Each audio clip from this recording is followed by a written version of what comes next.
In this video, I'm going to teach you how to set a 50 EMA in TradingView to track medium-term trends effectively. This is perfect for swing traders and position traders alike. Let's get started. First, go to TradingView.com and sign into your account. Make sure you're on the main dashboard after logging in.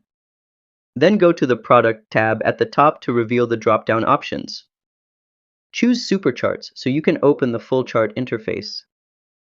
Next, click on the Indicators button at the top of the chart screen. Search for EMA in the search bar, then select Moving Average Exponential from the results.